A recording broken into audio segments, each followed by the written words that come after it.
Québec au XVIIe siècle. Par René Saint-Germain.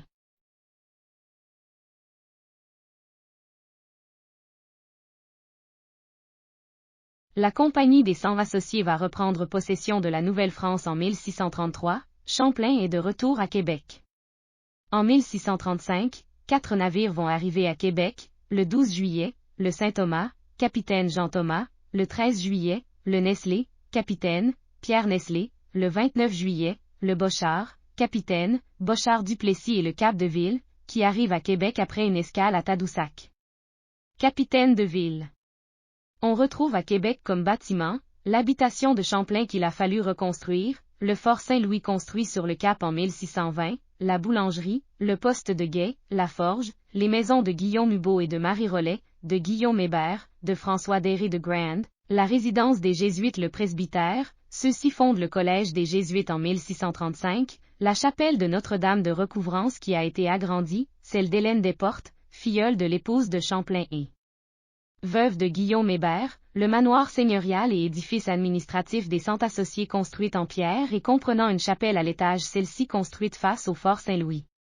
De 1608 et 1632, la colonie dans ses plus belles années, ne renfermait que quelques Français, principalement employés à la traite des fourrures et aux missions évangéliques parmi les Amérindiens.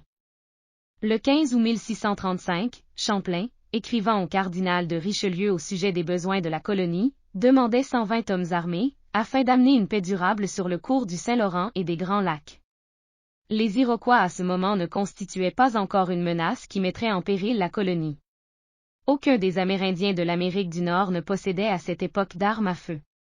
Il aurait été possible, au début de la colonie, d'organiser une milice prête à garder les avant-postes, mais les 100 associés, quasi en état de banqueroute, n'exécutèrent point leur part du contrat et cédèrent le droit du commerce de la colonie à un syndicat qui devait virtuellement les remplacer. Déjà en 1635, la Compagnie des 100 associés songeait à abandonner le Canada en raison des pertes subies par elle, sur mer et sur terre, pendant les 7 dernières années.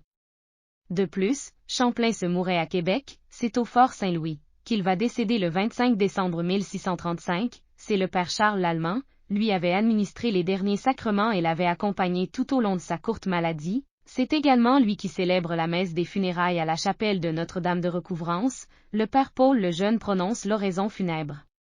Le corps de Champlain est inhumé dans cette chapelle. La Nouvelle-France compte alors moins de 200 habitants.